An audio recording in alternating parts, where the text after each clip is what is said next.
வணக்க மக்களே, இன்றைக்கி நம்ம என்ன பண்ண போகிறோம்னா மீன் பொறிக்க தாங்க போகிறோம். இது வந்து என்ன மீன்னா பாறை மீனுங்க. இது வந்து 1 கிலோ மீன் வந்து 250 ரூபாங்க. இது நாங்கள் காசு கொடுத்து வாங்கினாங்க. இது எங்கள் வலையில் வந்ததுங்க.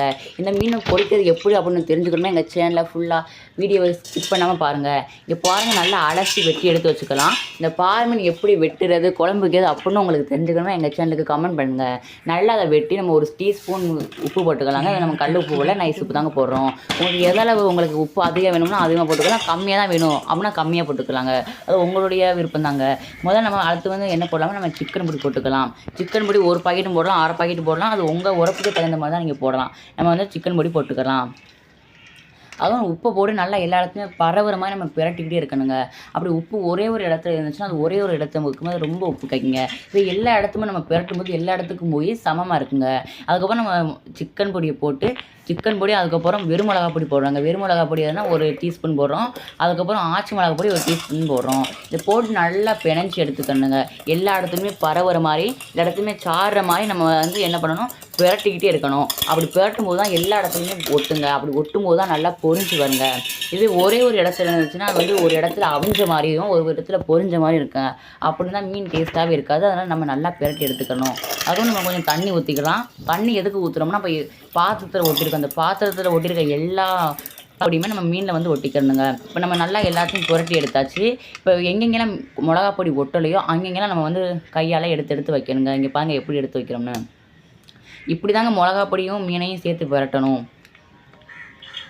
நல்லா பிரட்டி எடுத்து வச்சுக்கிறணும். அதுக்கப்புறம் நம்ம அடுப்பில் வந்து தோசைக்கல்லை எடுத்து காய வச்சுக்கலாங்க. இப்போ நாங்கள் வந்து கேஸில் பொரிக்கிறாங்க, அடுப்பில் தான் பொரிக்கிறோம். உங்களுக்கு கேஸ் இருந்துச்சு நீங்கள் கேஸில் பொரிச்சிக்கலாம். இங்கே பாருங்கள் எப்படி இருக்குன்னு. அது மாதிரி இந்த மீன் என்னென்ன சத்துக்கள் அப்படி இருக்குன்னா, இது ஒமேகா இருக்குது, கொழுப்பு இருக்குது. அது மாதிரி உடல் எடையை குறைக்கவும் இது வந்து பயன்படுதுங்க. அதுவும் இதை நம்ம நல்லா பிரட்டி எடுத்தாச்சு. அதுக்காக நம்ம தோசைக்கல்லை போட்டு பொரிச்சு எடுக்கிறது தான் நம்மளுடைய வேலை. இது பாருங்கள் எப்படி இருக்குன்னு. இது பாருங்கள் எவ்வளோ ஒரு அழகாக இருக்குன்னு பாருங்களே. அதுக்கப்புறம் நம்ம காய வச்ச தோசைக்கல்லை நம்ம வந்து மீனை போட்டுக்கலாம். இங்கே பாருங்கள், நம்ம வந்து நல்லா காய வைக்கணும். தோசைக்கல்லை அடுப்பில் வச்சு ரொம்ப நேரம் காய வைக்கணுங்க. அப்படி தண்ணியாக இருந்துச்சுன்னா நம்ம எண்ணெய் ஊற்றும் போது ஒரு மாதிரி பொரிஞ்சு வருங்க. இங்கே பாருங்கள், அதுக்கப்புறம் நம்ம அந்த தோசைக்கல் காஞ்ச பிறகு நம்ம எண்ணெயை ஊற்றிக்கலாம். அது மாதிரி இந்த எண்ணெயை சூடாகிற வரைக்கும் நம்ம காத்திருக்கணுங்க. இவங்க எவ்வளோ எண்ணெய் ஊற்றுறோமோ நீங்கள் அதிகமாக, உங்களுக்கு அதிகமான எண்ணெய் வேணுமோ அதிகமாக ஊற்றிக்கலாம். இல்லை நாங்கள் கொஞ்சமாக தான் எண்ணெய் சாப்பிடுவோம் அப்படின்னா நீங்கள் கொஞ்சமாக ஊற்றிக்கலாம். அதுமாதிரி உங்களுக்கு மீனுக்கு ஏற்ற மாதிரி தான் நீங்கள் எண்ணெய் ஊற்றணும். நாங்கள் அதிக மீன் பிடிக்கிறனால நாங்கள் கூட கொஞ்சம் எண்ணெய் ஊற்றிக்கிறோம். இப்போ எண்ணெய் வந்து மிஞ்சிற அளவுக்கு நீங்கள் எண்ணெய் ஊற்றக்கூடாது, கொஞ்சம் கணக்காக தான் எண்ணெயை ஊற்றணும். ஏன்னா அந்த மீனை ரொம்பவும் எண்ணெயாக இருக்கும்போது நம்மளுக்கு சாப்பிடும்போது திகட்டுங்க. இங்கே பாருங்கள், நம்ம அதுக்கப்புறம் நம்ம அந்த மீனெலாம் எடுத்து நம்ம தோசைக்கல்ல வச்சுக்கலாம். இங்கே பாருங்கள் எவ்வளோ மீன் இருக்குன்னு. அதுவும் நம்ம தோசைகளில் ஒன்று வரிசையாக அடுக்கி வைக்கணுங்க. அது மாதிரி நம்ம மொத்தமாக போட்டோம்னா வேகாது. ஒன்று தனித்தனியாக எடுத்து வச்சா தான் அது வேகும். இப்போ பாருங்க, நாங்கள் இப்போ எப்படி எடுத்து வைக்கிறோம்னு. நம்ம வேகமாக எடுத்து வைக்கும்போது நம்ம மேலே தெரிச்சு அதனால் பார்த்து பைய தாங்க வைக்கணும். இப்போ பாருங்க, ஒன்று வரிசையாக அடுக்கி வைக்கலாம். அது மாதிரி நம்ம நிறைய வச்சும் போது நம்ம நிறைய வைக்கக்கூடாது, கொஞ்சம் கொஞ்சமாக தான் வைக்கணும். அப்படி கொஞ்சம் கொஞ்சமாக வச்சா தான் நமக்கு எடுக்கிறதுக்கு ஈஸியாக இருக்கும். ஏன்னா நம்ம நிறைய வச்சோன்னா நமக்கு எடுக்கிறதுக்கு ரொம்ப கஷ்டமாக இருக்குங்க. அது மாதிரி மீன் நம்ம எடுக்கும்போது கீழே விழுந்துடும். இப்போ பாருங்கள் எப்படி நாங்கள் அது மாதிரி முதைய மீன் பொரிக்கிறவங்க நிறைய மீன் வச்சு பொரித்து பார்க்க வேணாம். ஒன்றா 2 வச்சு பொரித்து பாருங்கள். எங்களுக்கு மீன் பொரிக்கிறது தெரியறனால நாங்கள் நிறையா மீன் வச்சு பொரிக்கிறோம். இதை நீங்கள் ஃபஸ்ட்டு தடவை மீன் பொரிக்கிறீங்கன்னா நீங்கள் 1, 2 அப்படி வச்சு பொரித்து பார்க்கலாம். பாருங்கள் எப்படி வைக்கிறோம்னு. இன்னும் எவ்வளோ ஒரு அழகாக பொரிஞ்சு வந்து பாருங்களேன். அதுக்கப்புறம் இது நல்லா வெந்து வர வரைக்கும் நம்ம காத்துக்கலாம். அதாவது ஒரு பக்கம் வெந்த பிறகு மறுபக்கம் திருப்பி போடணும். அது வரைக்கும் நம்ம வெயிட் பண்ணி தாங்க பார்க்கணும்.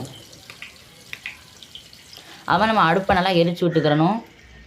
இவங்க நல்லா வெந்து ஒரு பக்கம் நல்லா வெந்துருச்சு, நம்ம அடுத்த பக்கம் பிரட்டி போடணுங்க. இவங்க எப்படி வந்திருக்குன்னு. அது வந்து வெந்திருக்கிறது எப்படி தெரியுமா, அது வந்து ஒரு மாதிரி முட்டையாக போடுறீங்க. அது மாதிரி நம்மளுக்கு ஒரு வாடையே வரும். அப்படி வாடை வரும்போது தெரியும் அது நல்லா வெந்து வந்திருக்குன்னு. அதுக்கப்புறம் நம்ம வந்து அது ஒன்று பிரட்டி போட்டுக்கலாங்க.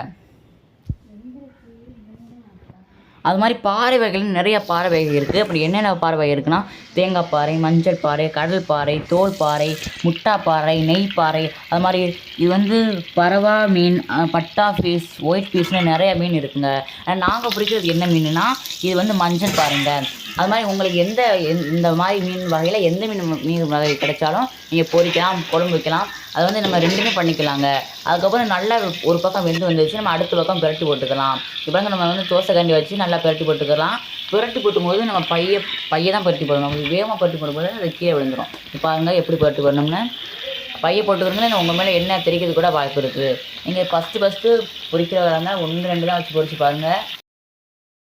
இங்கே பாருங்கள் எப்படி இருக்கணும். இது நல்லா நம்ம பிரட்டி வச்சுக்கலாம். பிரட்டின பிறகு நம்ம இது வெந்த பிறகு நம்ம அதை வந்து நம்ம எடுத்துக்கலாம். இது பாருங்கள் எப்படி பிரட்டி வைக்கிறோம்னா இப்படி தான் பிரட்டி வைக்கணும்.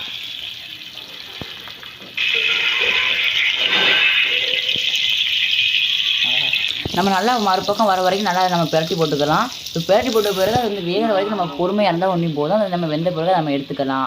அதுமாதிரி கடலுக்கு போய் மீன் பிடிக்கிறது, மீன் பொரிக்கிறது, அவிக்கிறது, குழம்பு வைக்கிறது, இந்த மாதிரி வீடியோக்கள் உங்களுக்கு வேணும்னாலும் எங்களுக்கு கமெண்ட்டில் சொல்லுங்கள். உங்களுக்காக நாங்கள் வீடியோ எடுத்து போடுறோம். இப்போ பாருங்கள் எப்படி வெந்து வருதுன்னு அது பார்க்கும்போது ஒரு அவ்வளோ அழகாக இருந்துச்சுங்க. அது பொரிஞ்சு வரும்போது ஒரு ஸ்மெல் வரும்போது அது அப்படியே நாக்கில் எச்சு ஊர்னுச்சுங்க. அது எப்போ எடுத்து நம்ம எப்போ திங்காமல் போல இருந்துச்சுங்க. இப்போ பாருங்கள் எப்படி ஒரு அழகாக பொரிஞ்சு வருதுன்னு பார்த்துக்கிட்டே இருங்க. இப்போ நல்லா பொரிஞ்சு வருது. நான் பொரிஞ்சு வந்த பிறகு அந்த எண்ணெயெல்லாம் வற்றின பிறகு தான் நம்ம வந்து அதை நம்ம ஒரு அடுப்பில் வந்து வெளியே எடுக்கலாம். இங்கே பாருங்கள் நல்லா வெந்து வந்துடுச்சு.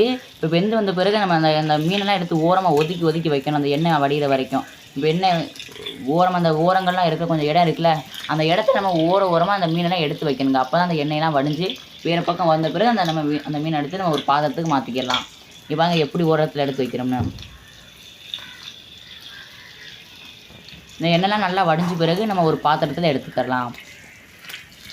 இப்போ நாங்கள் எண்ணெயை ஊற்றும் போது நாங்கள் நிறைய எண்ணெய் ஊற்றிட்டோம். நீங்கள் கொஞ்சோண்டு எண்ணெய் ஊற்றிக்கிறங்க. அந்த மீனுக்கு தகுந்த மாதிரி நீங்கள் எண்ணெய் ஊற்றினீங்கன்னா கரெக்டாக இருக்கும். இப்போ நம்ம எல்லா மீனையும் நம்ம வந்து ஒரு பாத்திரத்தை எடுத்துக்கலாம். இங்கே பாருங்கள் எப்படி எடுக்கிறோம்னு.